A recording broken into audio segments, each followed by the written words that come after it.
ಗಣೇಶ ನಮ್ಮಿಬ್ರು ಕೂರಿಸ್ಕೊಂಡು ಒಂದು ಸಿಚುವೇಶನ್ ಹೇಳಿದ. ಹೀಗೆ ತುಂಬಾ ಮೆಲೋಡಿಯಸ್ ಆಗಿತ್ತು ಟ್ಯೂನು. ಮತ್ತೆ ರಚಿತಾರಾಮ್ ಅವರು ಇವ್ರ ಪೇರು ಈ ಇಂಪಾರ್ಟೆಂಟ್ ಸಾಂಗು.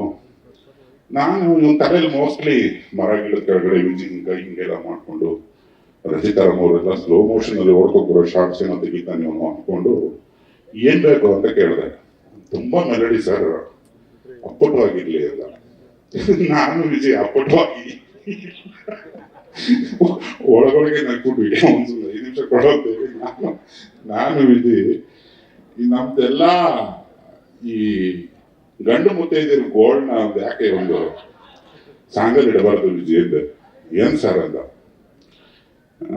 ನಿನಗೂ ಗೊತ್ತು ಮಕ್ಕಳು ಆಗಿದ್ದಾವೆ, ನಮಗೂ ಗೊತ್ತು.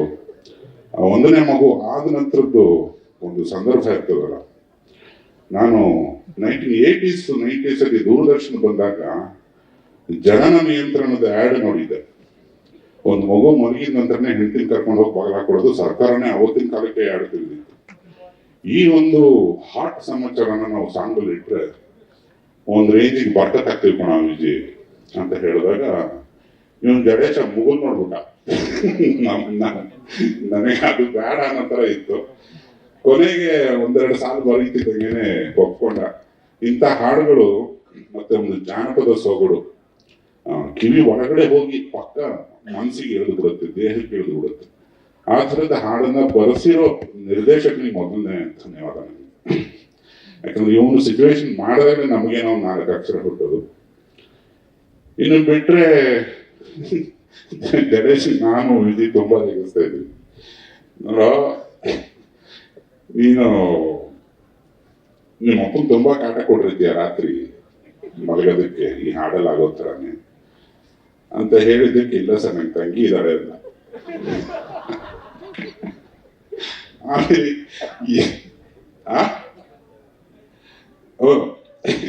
ಇವನನ್ನ ಮನಸ್ಸ ಮೇಲೆ ಏನೇನಾಗಿರುತ್ತೋ ಪಾಪ ಅಮಾಯಕ ಅಂತ ಅಲ್ಲೂ ಪ್ರೂವ್ ಮಾಡ್ಬಿಟ್ಟ ಗಣೇಶ್. ಮಾತಾಡ್ತಾ ನಾನು ವಿಜಯ್ ಕಾಲೇಜ್ ವಿಜಯ್ ನೀನ್ ಸರಿ ನಾನು ನಿಮ್ಮ ಅಪ್ಪನ ಎಬ್ಬಿಸ್ಬಿಟ್ಟು ನೀನು ನನ್ಗೊಂದು ತಮ್ಮ ತಂಗಿ ಬೇಕು ಅನ್ನೋ ಮಗ ನೀನು ಅಂತ ಅವನು ನನಗೆ ವಾಪಸ್ಸು ರೇಗಕ್ಕೆ ಎಲ್ಲರದ್ದು ಮಾತಾಡ್ತೀರ ನಿಮ್ ಕತೆ ಇರೋದೇ. ನಮ್ಮ ಅಪ್ಪನ ಕೇಳ್ಬೇಡ, ನಾನು 9ನೇ ಮಗು. ನಮ್ಮ ಅಪ್ಪನ ವಿಷಯ ಹೇಳಿದ್ರೆ ನಿಮ್ಮ ಅಪ್ಪ ಬೇರೆ ಏನ್ ಮಾಡ್ತಿದ್ರು ಅಂತ ಕೇಳ್ತಾರೆ ಜನ. ಅದಾದ್ಮೇಲೆ ನಾನೇನಾರ ನಂಗೆ ಎಬ್ಬಿಸಿ ನಮ್ಮ ಅಪ್ಪನ ಕೇಳಿದ್ರೆ ನಮ್ಮ ತಮ್ಮನ ತಂಗಿನೋ ಬೇಕು ಅಂತ ನಮ್ಮ ಅಮ್ಮನೇ ಕಪಾಳ ಕೊಡ್ತಿರೋರು. ಹಂಗಾಗಿ ಹೋಗಿ ಅಂಥದ್ದೇನು ಇಲ್ಲ. ಒಂದು ದಾಂಪತ್ಯದಲ್ಲಿ ತುಂಬಾ ಮಜವಾಗಿರೋದೇ ಮಕ್ಕಳ ಪಾಠ. ಅವು ಮಕ್ಕಳಾಗಿದ್ದು ಬೆಳೆದು ಕಳ್ಳನ ಮಕ್ಕಳಾಗಿ ಅವಕ್ಕೂ ಮದುವೆ ಆಗೋವರೆಗೆ ತಂದೆ ತಾಯಿ ಅಂದ್ರೆ ಏನೋ ಅನ್ನೋದು ಅವಕ್ಕೂ ಗೊತ್ತಿರಲ್ಲ. ಈ ಪ್ರೀತಿನೇ ನಮ್ಮ ದೇಶದ ಈ ರೇಂಜಿನ ಪಾಪ್ಯುಲಾರಿಟಿಗೆ ಕಾರಣ ಅಂತ ಹೇಳ್ತಾ ಈ ಹಾಡನ್ನ ಬರೆಸಿದಂತ ಮಹನೀಯ ಗಣೇಶನ್ಗೆ ಮತ್ತೊಮ್ಮೆ ನಾನು ಥ್ಯಾಂಕ್ಸ್ ಹೇಳ್ತೇನೆ. ದಾಂಪತ್ಯ ಜೀವನದ ಬಗ್ಗೆ ಮಾತಾಡೋದಾದ್ರೆ ಈಗ ಇದೆಲ್ಲ ಯಾರು ಸೀನಿಯರ್ ಪ್ರೇಮ್ ಸಾಹೇಬ್ರೆ ಸರ್, ಈ ಸಂದರ್ಭ ಬಂದಿತ್ತ ಸರ್ ಬದುಕಲ್ಲಿ? ಇದು ಯಾರ್ಯಾರ ಜೀವನದಲ್ಲಿ ಯಾವಾಗ್ಲೂ ಒಂದ್ಸರಿ ಬಂದಿರ್ಬೋದು, ಬಟ್ ನನ್ನ ಜೀವನದಲ್ಲಿ ಯಾವಾಗ್ಲೂ ಬರ್ತಾ ಇಲ್ಲ. ನೋಡ್ರಿ ಅದೇ ಬಿಟ್ರೆ ನಾನು ಕೇಳ್ಬೇಕು ಅಂತಿದ್ದೆ, ಈ ಸಾಂಗು ನಿಂಗವ್ವನ ಅಥವಾ ನಿಂಗವ್ವನ ಎರಡು ಅಂದ್ಕೊಳ್ಳಿ. ನನಗೆ ಡೌಟ್ ಇದ್ದಿದ್ದು ಅದೇ. ತುಂಬಾ ಅದ್ಭುತವಾಗಿ ಬರ್ತಿದ್ದೀರಾ, ತುಂಬಾ ಚೆನ್ನಾಗಿದೆ ಬಿಟ್ರೆ. ಮೇಡಮ್ ಅವ್ರಿಗೆ ಕೊಡಿ, ಪಾಪ ಹಾಡು ರಿಲೀಸ್ ಮಾಡಿ ಸುಮ್ಮನಾಗ್ಬಿಟ್ಟು ಥಂಡಿಗೆ. ಮೇಡಮ್ ಯಾವ್ದಾದ್ರು ಚಳಿಗಾಲದಲ್ಲಿ ಈ ಥರದ್ದು ಒಂದು ಸಂದರ್ಭ ಬಂದಿದ್ದೆ, ದಿನ ಬರುತ್ತೆ ಅಂತ ಹೇಳ್ತಾರೆ ಅವರು.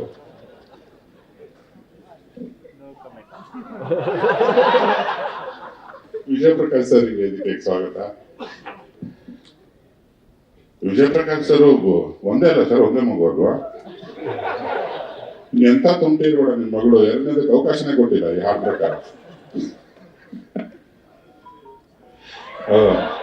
ಅಷ್ಟು ಅನುಭವಿಸಿ ಆಡೋದಕ್ಕೆ ಅದಕ್ಕೆ ಸಾಧ್ಯ ಆಗಿರೋದು ಸರ್. ರೀಸೆಂಟ್ ಅನುಭವ. ಅವು ಈಗ ಹಾಲಿ ಪರಿಸ್ಥಿತಿ ಕೃಷ್ಣ ಅವ್ರದ್ದು ಈ ಹಾಡಿನ ಥರನೇ ಇದೆ. ಇಲ್ಲ, ಆ ಥರದ್ದೇನಿಲ್ಲ. ನಮ್ಮ ಚಿಕ್ಕ ಮಗು ಅಲ್ಲ. ಚಿಕ್ಕ ಮಗುವಾಗಿದ್ರೆ ಕಾಟ ಜಾಸ್ತಿ ಇರುತ್ತೆ ವಿಜಯ್ ಮಾತಿಗೆ. ಸರ್ ಏನಾದ್ರು ಹೇಳ್ಬೇಕು ನೀನೊಬ್ಬ ಗಂಡು ಮುತ್ತೈದೆಯಾಗಿ. ಅದೇ ಹೇಳಿದ್ರು ಸರ್, ಈ ಸದ್ಯಕ್ಕೆ ಏನೋ ಸಮಸ್ಯೆ ಇಲ್ಲ, ಹಾ, ಇನ್ನು ಮಗು ಚಿಕ್ಕದು, ಮುಂದೆ ಸಮಸ್ಯೆ ಬರುತ್ತೆ ಅಂತ ಕನ್ಫರ್ಮ್ ತೋರಿಸ್ತಾ ಇದೀರಲ್ಲ. ಹಾ, ಅದಕ್ಕೆ ಏನಾರ ತನ್ನ ಕಡೆಯಿಂದ ಪರಿಹಾರ ಸಮಸ್ತರು ತಿಳ್ಕೊಬೇಕಾಗಿದೆ ಈ ವಿಷಯನ. ಎಲ್ಲ ವಿಜಯ್ ಸರ್ ಹತ್ರ ಕೇಳ್ಕೊತೀನಿ. ಹಾ, ಹೌದಾ? ಕೇಳು ಕರೆಕ್ಟಾಗಿ ಎರಡು ಮಾತು. ಪರ್ಫೆಕ್ಟ್ ಆಗಿದ್ರೆ ಏನ್ ಕಾಣುತ್ತೆ ಅದು, ಅಂದ್ರೆ ಒಂದು ಆರ್ಟಿಸ್ಟ್ ಆಗ್ಬೋದು. ವಿಜಯ್ ಸರ್, ರಚಿತಾ ಇಬ್ರು ಅದ್ಭುತವಾಗಿ ಮಾಡಿದ್ದಾರೆ. ಆಮೇಲೆ ರಜನೀಶ್ ಅವ್ರದ್ದು ಮ್ಯೂಸಿಕ್ ಅಂಡ್ ಭಟ್ರದ್ದು ಲಿರಿಕ್ಸು ಪ್ಲಸ್ ಸರ್ದು ವಾಯ್ಸು ಅಂಡ್ ಸಿನಿಮಾಟೋಗ್ರಫಿ ಇವೆಲ್ಲ ಕೇಳ್ತಾರೆ ಯಾರು ಮಾಡಿರೋದು ಅಂತ, ಸ್ವಾಮಿ ಅಂತ ಅದ್ಭುತವಾಗಿ ಮಾಡಿದ್ದಾರೆ. ಇದು ತುಂಬಾ ತಿನ್ ಲೈನ್ ಅದು. ಇದನ್ನ ಚೂರು ಜಾಸ್ತಿ ಏನಾದ್ರು ಅಂದ್ರೆ ಭಟ್ರೆ ಯಾವಾಗ ಹೇಳ್ತಾ ಇದ್ರು ಅಂದ್ರೆ ಜಡೇಶ್ ಅವ್ರಿಗೆ ಇದ್ರ ಬಗ್ಗೆ ಇನ್ನೂ ಅಷ್ಟು ಕನ್ವಿನ್ಸ್ ಆಗಿಲ್ಲ ಹಂಗೆ ಅಂತ. ಬಟ್ ಹೇಳೋದಲ್ಲ, ಐ ಥಿಂಕ್ ಪ್ರೊಡ್ಯೂಸರ್ ಹೇಳಿದ್ರು ಕುಳ್ರು ತುಂಬಾ ಬುದ್ಧಿವಂತರು ಅಂತ. ಬಹಳ ತುಂಬಾ ಸ್ಮಾರ್ಟ್ ಆಗಿ ಶೂಟ್ ಮಾಡಿದ್ದಾರೆ. ಎಲ್ಲೂ ಅದೊಂದು ಚೂರು ಏನು ಅನ್ಸ್ದೇನೆ ತುಂಬಾ ಇನ್ನೊಂದು 4 ಸತಿ ನೋಡ್ಬೋದು ಅದನ್ನ. ಅಂದ್ರೆ ಇವನ್ ಮಕ್ಕಳನ್ನ ಕೂರ್ಸ್ಕೊಂಡು ತೋರ್ಸೋ ಅಂತ ಒಂದು ಅಂದ್ರೆ ಈ ತರ ವಿಷಯನ ಇಷ್ಟು ಒಂದು ಸೆನ್ಸಿಬಲ್ ಆಗಿ ಒಂದು ತುಂಬಾ ಚೆನ್ನಾಗಿ ಹ್ಯಾಂಡಲ್ ಮಾಡಿದ್ದಾರೆ ಅನಿಸ್ತು. ಅದ್ಭುತವಾಗಿದೆ. ಅಂಡ್ ನನಗೆ ಎಸ್ಪೆಷಲಿ ಸೆಕೆಂಡ್ ಚರಣದಲ್ಲಿ ಅಣ್ಣವ್ರದ್ದು ದೂರದ ಬೆಟ್ಟ ಸಾಂಗ್ ಪ್ರೀತಿ ಯಾವ್ರು ಕೊಟ್ಟ ಅಂತ ಬರುತ್ತಲ್ಲ, ಅದೊಂದು ಫೀಲ್ ಅನಿಸ್ತು ನನಗೆ. ಎಸ್ಪೆಷಲಿ ಲೈನ್ಸ್ ಬರೋದು ರೊಟ್ಟಿ ಮತ್ತೆ ಊಟ ಅಂತೆಲ್ಲ, ಆ ಥರದೊಂದು ಫೀಲ್ ಸಿಕ್ತು. ಐ ಥಿಂಕ್ ತುಂಬಾ ದಿನಗಳಾದ್ಮೇಲೆ ನೋಡೋದಂತ ಸಾಂಗು. ಆ ಸಾಂಗ್ ನೋಡಿದ್ರೆ ಗೊತ್ತಾಗುತ್ತೆ ಸಿನಿಮಾ ಏನಾಗುತ್ತೆ ಇದು ಅಂತ. ಡೆಫಿನೆಟ್ಲಿ ಆ ಬ್ಲಾಕ್ ಬಸ್ಟರ್ ಇದು. First of all Yogaraj Bhat sir ಅಂದ್ರೆ ಒಂದು ನಾಟಿನೆಸ್ ಇರುತ್ತೆ, ಅದೆಲ್ಲ ಕರೆಕ್ಟೇ, ಅದ್ಭುತವಾಗಿದೆ. ನಾಟಿನೆಸ್ ಡೆಫಿನೆಟ್ಲಿ ಇದೆ, ಬಟ್ ಅದಕ್ಕೂ ಮೀರಿದ ಒಂದು purity I think because of Vijay sir and Rachita ಅವ್ರ ಪರ್ಫಾರ್ಮೆನ್ಸ್ ಅಲ್ಲಿ. ಒಂದು ರಚಿತಾ ಅವ್ರಿಗೆ ಹೇಳ್ತಾ ಇದ್ದೆ, ಅಂದ್ರೆ ಈ ವಯಸ್ಸಿನ ಒಂದು ಮೆಚುರಿಟಿ ಇಟ್ಕೊಂಡು ಒಂದು ಪರ್ಫಾರ್ಮ್ ಮಾಡೋದಿರ್ಬೋದು ಅಥವಾ ಪರ್ಫಾರ್ಮ್ ಮಾಡಿದ್ದಾರೆ ಅಂತ ಗೊತ್ತಾಗಲೇ ರೀತಿ ಒಂದು ಪ್ಯೂರಿಟಿ ಲೆವೆಲ್ ತೋರಿಸೋದು ಇಟ್ಸ್ ಎಕ್ಸ್ಟ್ರಾರ್ಡಿನರಿ. ಸಿಕ್ಕಾಪಟ್ಟೆ ಇಷ್ಟ ಆಯ್ತು ನನಗೆ. ಫ್ರೇಮ್ಸ್ ಅಂತೂ ಸ್ವಾಮಿ ಸರ್ ಪೇಂಟ್ ಎಲ್ಲಿದ್ದೀರಾ ಗೊತ್ತಿಲ್ಲ, ಪೇಂಟಿಂಗ್ ತರ ಇದೆ ಪ್ರತಿ ಫ್ರೇಮ್. ರಚಿತಾ ಅವರು ಮತ್ತೆ ವಿಜಯ್ ಸರ್ ಎಷ್ಟು ಮುದ್ದಾಗಿ ಕಾಣಿಸ್ತಾರೆ, ಅದಕ್ಕಿಂತ ಮುದ್ದಾಗಿ ಫ್ರೇಮ್ಸ್ ಇದೆ. ಕಣ್ಣು ನಿಮ್ ಫ್ರೇಮ್ಗಳ ಮೇಲೆ ಹೋಗ್ತಾ ಇತ್ತು ನನಗೆ. And Yogaraj Bhat sir and Vijay Prakash sir and Ajaneesh sir, ನಿಮ್ದೊಂಥರ ಅಂತ ಹೇಳಿ ಮಾಡಿಸಿದ ಕಾಂಬಿನೇಷನ್, ಅದನ್ನ ಡಿನೈ ಮಾಡಕ್ ಸಾಧ್ಯನೇ ಇಲ್ಲ. It is already a blockbuster. ತಾನೇ ಜೋಡಿಯಾಗಿ ಈಗ 2ನೇ ಚಳಿಗಾಲ ಕಾಣ್ತಿರೋ ತರಡು ದಂಪತಿಗಳು.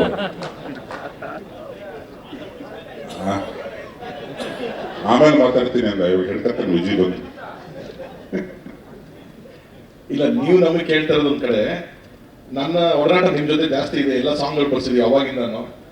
ಏನೋ ಸಿಚುವೇಶನ್ ತರೋಣ, ಗುರುಳಿಗೆ ಎಣ್ಣೆ ಮೇಲೆ ಸಾಂಗ್, ಸಂಜೆ 7 ಗಂಟೆ ಮೇಲೆ ಬಾ ಅಂತ ಹೇಳ್ತೀರಾ. ಅದೇ ತರ ಒಂದು ವಾತಾವರಣದಲ್ಲಿ ನಮಗೆ ಖಾಲಿ ವಾಟರ್ ಬಾಟ್ಲ್ ಆಗಿರ್ಬೋದು ಅಥವಾ ಅಲ್ಲಾಡ್ಸು ಎಲ್ಲ ಆ ತರದೇ ಮಧ್ಯಾಹ್ನ ಆದ್ರೂ ಅದೇ ತರ ವಾತಾವರಣ ಇಟ್ಟಿದ್ವಿ.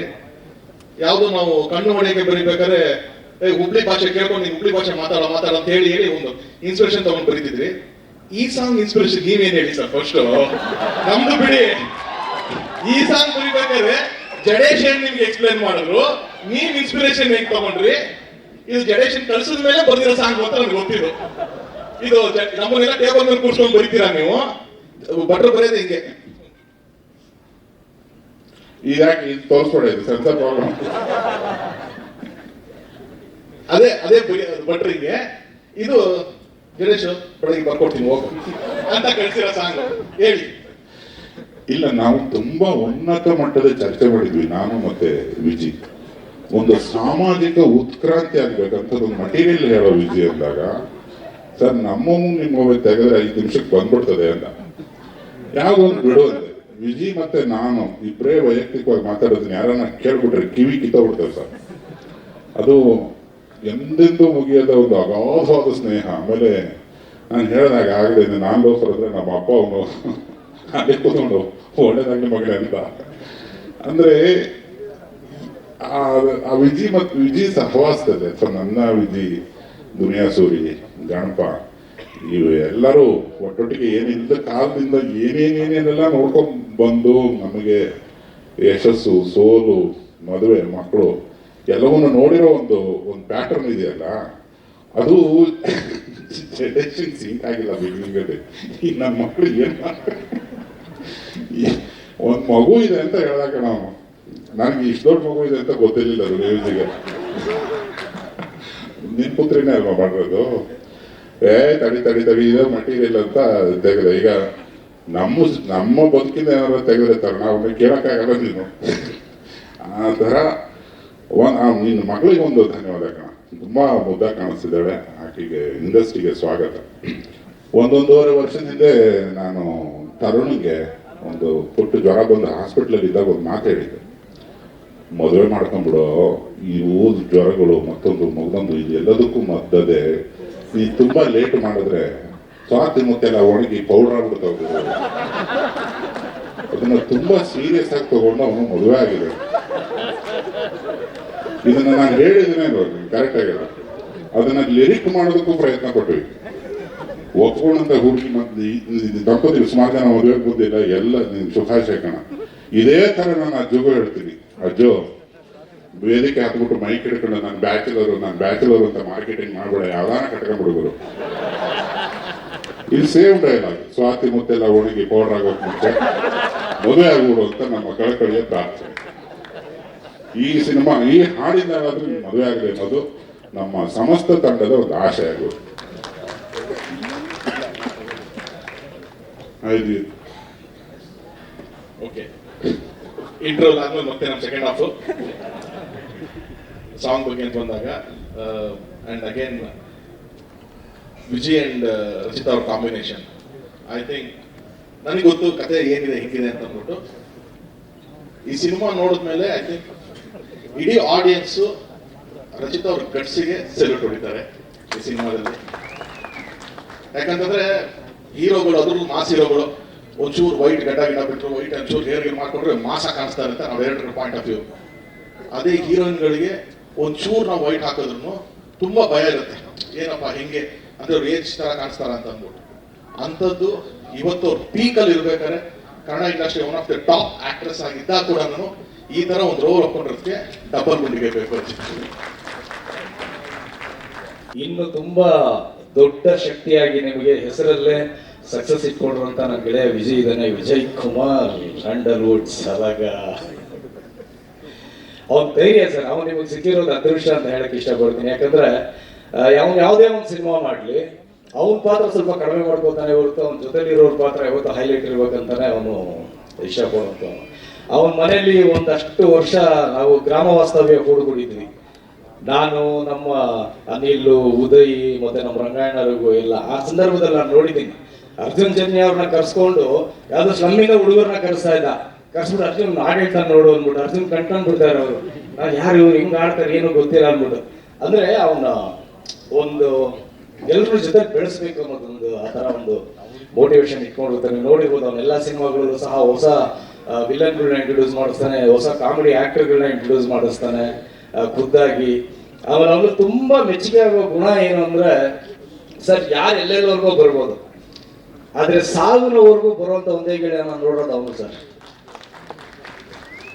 ಅವನೊಂದಷ್ಟು ಸ್ನೇಹಿತರು ತೀರೋಗಿರುವಂತ ಸಂದರ್ಭದಲ್ಲಿ ನಾನು ಅವನೇ ಗುಂಡಿಗಿಳಿದು ಆ ಹೆಣ ಇದು ಮಾಡಿ ಅದಕ್ಕೆ ಅಂತ ಸಂಸ್ಕಾರ ಮಾಡಿ ಒಂದು ಸಂಸ್ಕಾರವನ್ನ ಕೊಟ್ಟಂತವ್ರು. ಈ ಸಂದರ್ಭದಲ್ಲಿ ನಾನು ಇಂಟರ್ವ್ಯೂ ನೋಡ್ತಾ ಇದ್ದೆ, ಜಡೇಶ್ ಅವ್ರು ಹೇಳ್ತಾ ಇದ್ರು, ನಾನು ಕತೆ ಹೇಳ್ಬೇಕು ಅಂತ ಹೋದಾಗ ಬಾ ಅಂತ ಒಂದು ಓಮ್ನಿ ಕಾರ್ ಹತ್ತಿಸ್ಕೊಂಡ, ಯಾವ್ದೋ ಸ್ಮಶಾನ ಕರ್ಕೊಂಡು ಹೋದ, ಅಲ್ಲಿ ಅವ್ರ ಫ್ರೆಂಡ್ನ ಸಂಸ್ಕಾರ ಮಾಡ್ದ, ಮಾಡಿದಾದ್ಮೇಲೆ ಇವಾಗ ಹೇಳೋ ಕತೆ ಅಂತಾನೆ. ಅಂದ್ರೆ ಅವನು ಮನುಷ್ಯರನ್ನ ಪ್ರೀತಿಸುವಂತ, ಸ್ನೇಹಿತರನ್ನ ಪ್ರೀತಿಸುವಂತ ಗುಣ ಅಷ್ಟು ದೊಡ್ಡದ ಒಂದು. ಈ ಸಿನಿಮಾದ ಅಪ್ಡೇಟ್ಸ್ ಆಕ್ಚುಲಿ ನಾನು ರಿಲೀಜಿಯಸ್ಲಿ ಫಾಲೋ ಮಾಡ್ತಾನೆ ಇದ್ದೀನಿ ಮೊದಲಿಂದ. Be it Rachu's birthday teaser and ಈ ಸಾಂಗ್ ಟೀಸರ್ ಆಗಿರಲಿ, ಆ್ಯಂಡ್ ಒಂದೊಂದು ಅಪ್ಡೇಟನ್ನು ಅಷ್ಟೇ ಕ್ಯೂರಿಯಾಸಿಟಿ ಬಿಲ್ಡ್ ಮಾಡ್ತಾನೆ ಇದೆ. ವಿಜಯ್ ಸರ್ ನಿಮಗೆ ಎವ್ರಿ ಟೈಮ್ ಸ್ಕ್ರೀನಲ್ಲಿ ನೋಡಿದ್ರೆ ಒಂಥರ ಥ್ರೂಔಟ್ ದ ಸಿನಿಮಾ ತುಂಬ ಎಂಜಾಯ್ ಮಾಡ್ತೀವಿ ಸರ್. ಬಟ್ ದಿಸ್ ಟೈಮ್ ಈ ಫಾದರ್ ಡಾಟರ್ ಡ್ಯೂನ ನೋಡೋದು ತುಂಬ ವೇಟ್ ಮಾಡ್ತಾ ಇದ್ದೀವಿ. We very excited to see you both. And as everybody said, Rachu, it really takes guts to do this character.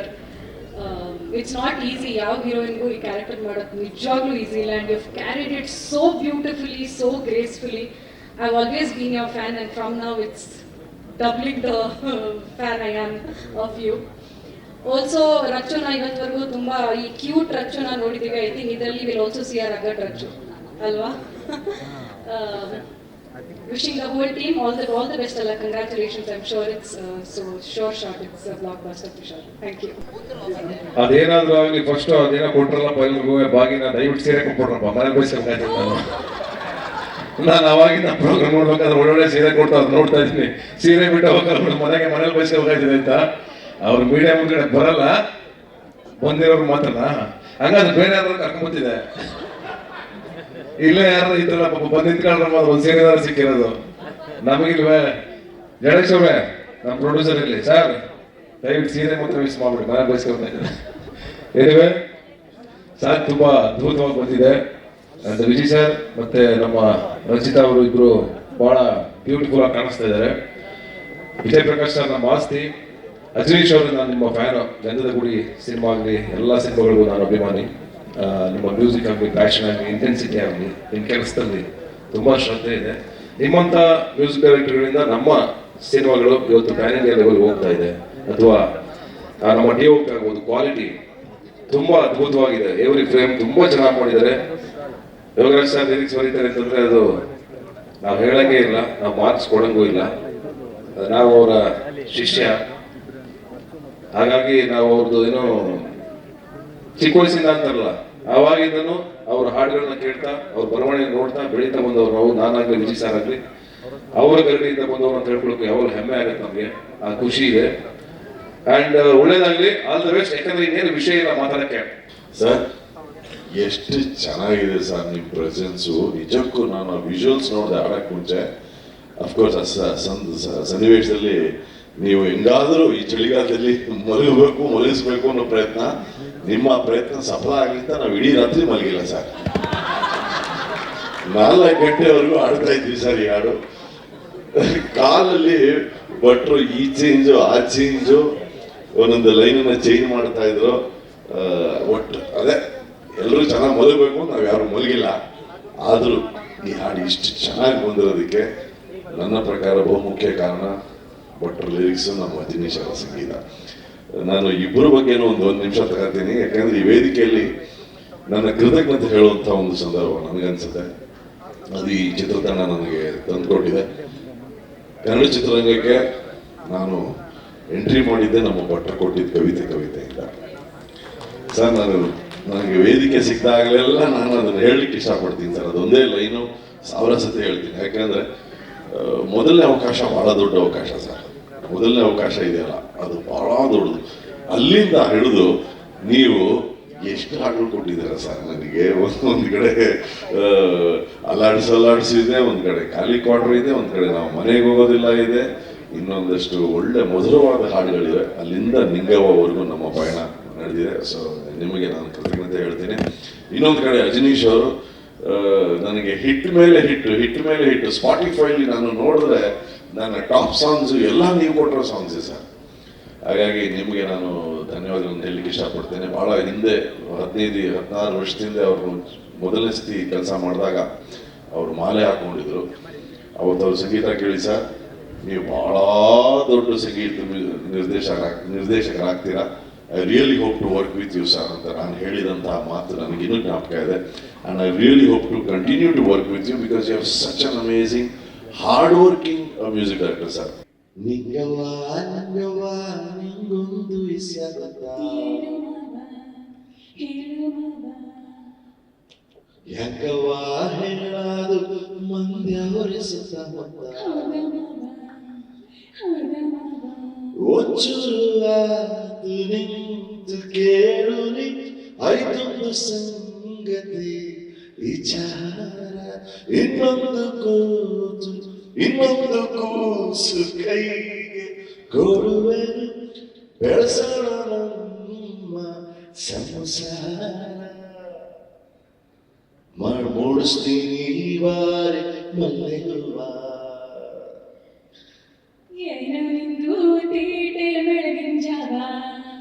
ಅರೆ ಹೇಳ್ಕಬೇಕು ಬಾರೆ ನನ್ನ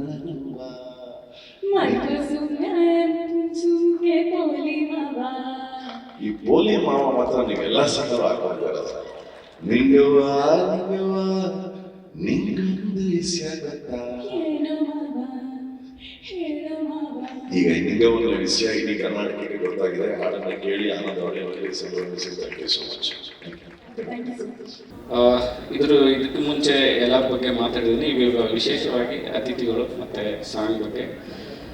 ಅತಿಥಿ ಅಂತ ಹೇಳಕ್ಕಾಗಲ್ಲ, ಯಾಕಂದ್ರೆ ನಾನು ಈ ಸ್ಟೇಜಲ್ಲಿ ಇದ್ದೀನಿ ಅಂತಂದ್ರೆ ಅವರೆಲ್ಲ ಮುಖ್ಯ ಕಾರಣ. ನಾನು ಎಸ್ಪೆಷಲಿ ಗುರು ಸರ್ ಮತ್ತೆ ತರುಣ್ ಸರ್ಗೆ ಈ ಸ್ಟೇಜ್ ಮೂಲಕ ತುಂಬಾ ಆಭಾರಿ ಅಂತ ಹೇಳ್ತಾ ಇದ್ದೀನಿ. ಇಲ್ಲಿ ನಿಂತಿದ್ದೀನಿ ಅಂದ್ರೆ ಅವರು ಮುಖ್ಯ. ನನಗೆ ಎರಡು ಕಣ್ಣುಗಳಾಗಿ ಇಲ್ಲಿ ನನ್ನ ಹಿಂದೆ ನಿಂತು ಬೆಂತಟ್ಟಿದ್ದಕ್ಕೆ ನಾನು ಇಲ್ಲಿದ್ದೀನಿ. Thank you Guru sir and Tarun sir. ಆಮೇಲೆ ಈ ಲ್ಯಾಂಡ್ಲಾರ್ಡ್ಗೂ ತರುಣ್ ಸರ್ಗೂ ಕಾಟೇರಿಗೂ ಒಂದು ಸಂಬಂಧ, ಗುರು ಶಿಷ್ಯರಿಗೂ ಪ್ರತಿ ಹಂತದಲ್ಲೂ ಚರ್ಚೆ ಮಾಡ್ತೀವಿ. ಇಲ್ಲಿ ಒಂದು ಪ್ರತಿ ಲೈನು ತರುಣ್ ಸರ್ ಕೇಳ್ತೀನಿ, ಓಕೆ ಮಾಡ್ತೀನಿ. ಸೊ ಎಲ್ಲ ಹಂತದಲ್ಲೂ ಅವರು ನನಗೆ ಸಪೋರ್ಟ್ ಇರೋದು. ನನಗೇನೋ ಕನ್ಫ್ಯೂಸ್ ಇದ್ರೆ ಅವ್ರಿಗೆ ನಾನು ಕಾಲ್ ಮಾಡ್ತೀನಿ, ಕೇಳ್ತೀನಿ. ತುಂಬ ಕ್ಲಾರಿಟಿ, ಯಾಕಂದರೆ ತರುಣ್ ಸರ್ ಇದ್ದ ಕ್ಲಾರಿಟಿ ಇಂಡಸ್ಟ್ರಿಯಲ್ಲಿ ಬೇರೆಯವ್ರಿಗೆ ನೋಡೋಕ್ಕಾಗಲ್ಲ. ತುಂಬ ಒಂದು ಕ್ಲಾರಿಟಿ, ಅವರು ಒಂದು ನೇಚರ್ ಮಾಡಿ ಇದು ಹೇಳಿದ್ದಾರೆ ಅಂದರೆ ಅದು ಪಕ್ಕ ಅದು ವರ್ಕ್ ಆಗುತ್ತೆ ಅನ್ನೋದೇ ಅಂದರೆ. ಸೊ ನಿಮ್ಮ ಟ್ಯಾಲೆಂಟ್ ನನ್ನ ಜೊತೆಗಿದ್ದದಕ್ಕೆ ಥ್ಯಾಂಕ್ ಯು ಸರ್. ಈ ಥರದೊಂದು ಸಿನಿಮಾ ಮಾಡೋಕ್ಕಾಯ್ತು. ರಾಚಯ್ಯ ತುಂಬಾ ಥ್ಯಾಂಕ್ಸ್. ನಮ್ಮಿಬ್ಬರ cinema Johnny S Baba, Ajmeer sir ಅವರ ಮ್ಯೂಸಿಕ್ ಅದು. ಅಂಡ್ ಕಲರ್ ಕೂಡ ರವಿ ಸರೇ ಹಾಡಿರೋದು. ಸಿ ವಾಟ್ ಅ ಕಾಂಬಿನೇಷನ್ ಅಲ್ವಾ ಇದು. ಅಂಡ್ ನಿಂಗವ ಸಾಂಗ್ ಶೂಟ್ ಮಾಡ್ಬೇಕಾದ್ರೆ ವಿಜಯ್ ಸರ್ ಅವರ ಒಂದು ಆ ಪೋಲಿತನ, ತುಂಟತನ ಎಲ್ಲ ಕಾಣಿಸುತ್ತೆ ಅದು. ಅಂಡ್ ನಾವಿಬ್ರು ಆಕ್ಟ್ ಮಾಡ್ತಿದ್ದೀವಿ ಅಂತ ಅನ್ಸಲ್ಲ. We were literally living the character, ನಾನು ಮತ್ತೆ ವಿಜಯ್ ಸರ್.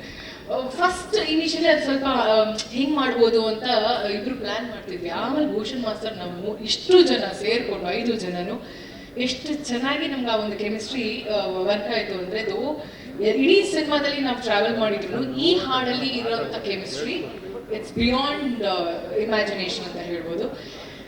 ತುಂಬಾ ಖುಷಿ ಆಯ್ತು. ಎಷ್ಟು ಇಷ್ಟ ಆಯ್ತು ನಿಮಗೆ ಹಾಡು? ಸ್ಪೀಕ್ ಚಳಿ ಆಗ್ತಿದೆ. ಈಗ ಹೇಳಕ್ಕಾಗತ್ತಪ್ಪ ಅಂದರೆ ಇವರೆಲ್ಲರಿಗೂ ಥ್ಯಾಂಕ್ಸ್ ಹೇಳ್ಬೇಕು. ಎಷ್ಟು ಇಷ್ಟ ಅಂದರೆ ಅದನ್ನು ಎಕ್ಸ್ಪ್ಲೈನ್ ಮಾಡೋಕ್ಕಾಗಲ್ಲ. ಅದೇ ಖುಷಿ ಕೂತಿದ್ವಿ ಎಲ್ಲರ ಬಗ್ಗೆನೂ ಮಾತಾಡಬೇಕು, ನಂದು ಅವಕಾಶ ಬರಲಿ. ಬಟ್ ನನ್ನ ಪ್ರಶ್ನೆ ಏನು ಗೊತ್ತಾ, ಹೆಂಗನ್ಸ್ತು ಸಂಗ?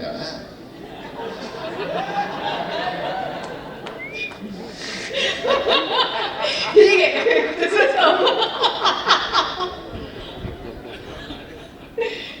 ಹೀಗೆ ಥ್ರೂ ಔಟ್ ದ ಫಿಲಮ್ ನಾವು ಕೆಲಸ ಮಾಡಿರೋದು. ಇದೇನಪ್ಪ ಹೇಳೋದು, ನನ್ನ ಖುಷಿ ದೇವರನ್ನೇ ನಮ್ಮ ತಾಯಿ ಇನ್ನೂ ಮಾತಾಡೋಕೆ ಬರ್ತಿಲ್ಲ ಸರ್. ಅಷ್ಟು ಖುಷಿ ಪಡ್ಕೊಂಡಿದ್ದೀನಿ ನಾನು. ಅಂದರೆ ನಮ್ಮ ಜನರಲಿ ಹೌದು, ಇವಾಗ ಆ ಗೆಟಪ್ ಆಗ್ತಾನೆ ನಮಗೊಂದು ಭಯ ಇರುತ್ತೆ. ನಾನು ಏನು ಅನ್ಸ್ಕೊತೀನೋ ಗೊತ್ತಿಲ್ಲ, ಹೊರಗಡೆ ಏನಂತ ಗೊತ್ತಿಲ್ಲ. ಅದರದ್ದು ಸೂಕ್ಷ್ಮತೆ ಗೊತ್ತಾಯ್ತು. ಇವತ್ತು ವರ್ಕ್ ಆಗುತ್ತೆ ಅದು ಅಂತಂದರೆ ಅಲ್ಲಿ ಏಜ್ ಕೌಂಟ್ ಆಗ್ತೀರಾ, ಗೆಟಪ್ ಕೌಂಟ್ ಆಗ್ತೀರಾ, ಪರ್ಫಾರ್ಮೆನ್ಸ್ ಕೌಂಟ್ ಆಯಿತು ಅಂತ ಒಬ್ಬರು ಹೇಳ್ತಾ ಇದ್ದಾರೆ, ಒಬ್ರು ಗೆಟಪ್ ತುಂಬ ಚೆನ್ನಾಗಿದೆ ಅಂತ ಇದ್ದಾರೆ. ಇದು ಈ ಪರೀಕ್ಷೆ ಬರೆದಂಥ ಒಂದು ಭಯ ಇರುತ್ತಲ್ಲ, ಆ ಭಯದಲ್ಲೇ ಒದ್ದಾಡ್ತಾ ಇರ್ತೀವಿ ಯಾವಾಗಲೂ. ಅದು ನನಗೆ ತುಂಬ ಒಬ್ಬ ಒಬೀಡಿಯಂಟ್ ಸ್ಟೂಡೆಂಟ್ ಥರ ಮಾಡಿದೆ ಇವತ್ತು ಈ ಒಂದು ಗ್ರ್ಯಾಂಡ್ ಸಕ್ಸಸ್ ಅಂತ ಹೇಳ್ತೀನಿ. ಬಿಕಾಸ್ ಆಲ್ರೆಡಿ ಪ್ರೂವ್ ಆಗಿದೆ.